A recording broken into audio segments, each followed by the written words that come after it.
Hi guys, இப்போ நம்ம பார்க்க போகிற வீடியோ ஷார்டன் தமிழ் ஹையஸ்ட் ஸ்பீட் மே 1989. நான் ஸ்டார்ட் சொன்ன பிறகு ரைட் பண்ண ஸ்டார்ட் பண்ணுங்கள்.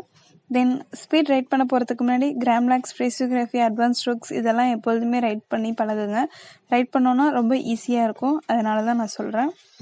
Okay, be ready. ஸ்டார்ட். மாண்புமிகு அவை தலைவர் அவர்களே, மின்சார வாரியத்தின் நிதிநிலை அறிக்கை மீது நடைபெறும் விவாதத்தில் கலந்து கொண்டு என்னுடைய கருத்துக்களை கூறுவதில் மகிழ்ச்சி அடைகிறேன்.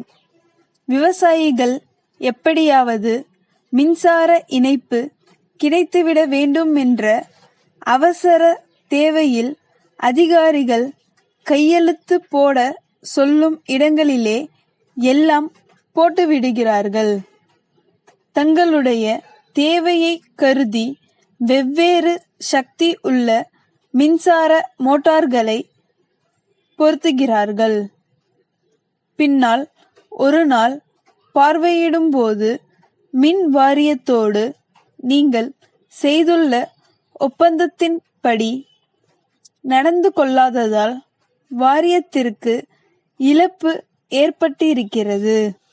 ஆகையால் ஒரு குறிப்பிட்ட தொகையை அபதாரமாக கட்டுங்கள் என்று சொல்கிறார்கள். அதே நேரத்தில் ஒப்பந்தத்தின் அடிப்படையில் 24 மணி நேரமும் மின்சாரம் வழங்கப்படுவதில்லை. ஒப்பந்தத்தை மீறிவிட்டார்கள் என்று சொன்னால் மின்சார வாரியமும் அபராதம் கட்ட வேண்டும் அல்லவா? ஆனால் அவர்கள் கட்டுவதில்லை. காரணம், அவர்களிடம் அதிகாரம் இருக்கிறது. அதை வைத்து ஏழை எளிய மக்களை மிரட்டுகிறார்கள். அதை போன்று 20 அம்ச திட்டத்தின் அடிப்படையிலே தொழில்துறையை வளர்க்க வேண்டும், வேலை வாய்ப்பு துறையை அபிவிருத்தி செய்ய வேண்டும் என்று வங்கிகள் மூலமாக சுய வேலைவாய்ப்பு திட்டத்திற்கு உதவி செய்கிறார்கள்.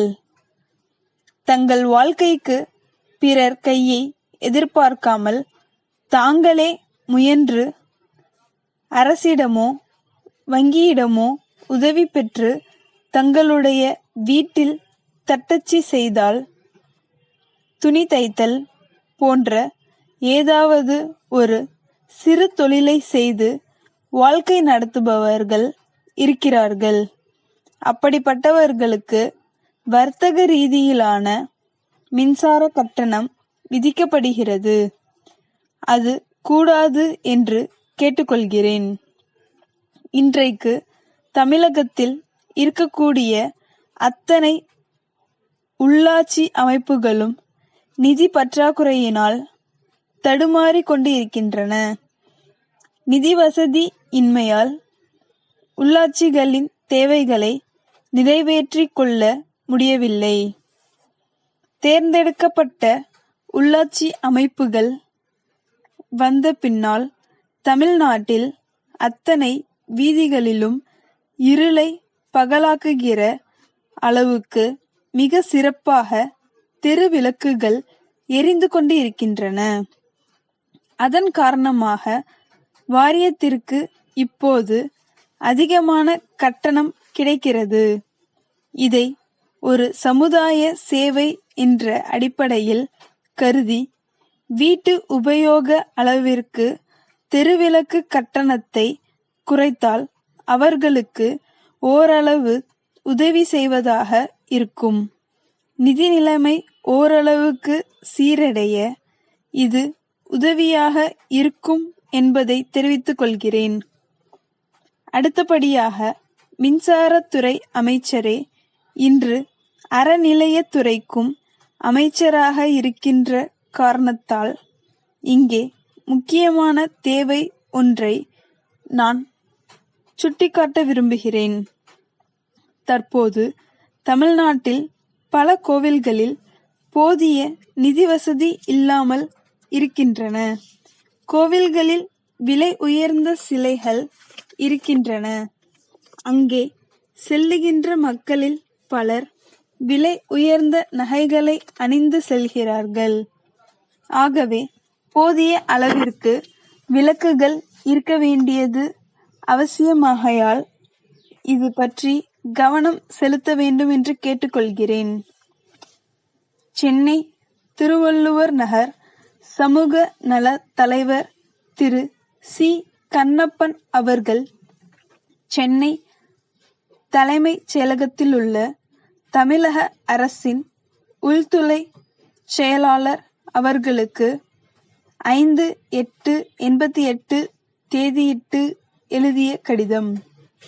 ஐயா, சென்னை மாநகரம் இந்தியாவிலேயே 4வது பெரிய நகரமாகும்.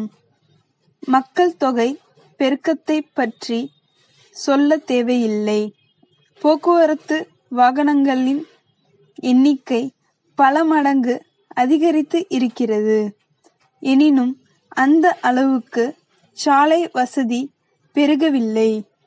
25 ஆண்டுகளுக்கு முன்னால் இருந்த சாலை வசதி கூட இப்போது இல்லை.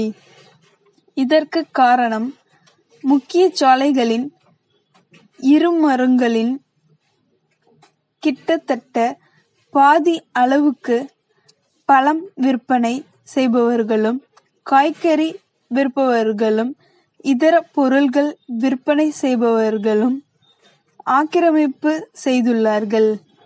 இது ஒரு புறமிருக்க, சாலை நடுவே போகின்ற மாடுகள் வாகனங்கள் எழுப்பும் ஒலியால் மிரண்டு ஓடி நடைபாதையில் செல்லும் மக்களை முட்டுகின்றன.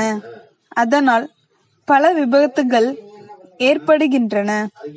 இத்தகைய விபத்துகளை தடுக்க சாலை ஆக்கிரமிப்புகளை அகற்ற அரசு எடுக்கும் நடவடிக்கைகளுக்கு எங்கள் அமைப்பு முழு ஒத்துழைப்பு அளிக்கும் என்று தெரிவித்துக் கொள்கிறேன். தங்கள் நம்பிக்கையுள்ள ஸ்டாப். இந்த சேனல் பிடிச்சிருந்தா லைக் பண்ணுங்க, சப்ஸ்கிரைப் பண்ணுங்க அண்ட் ஷேர் பண்ணுங்க. தேங்க்யூ.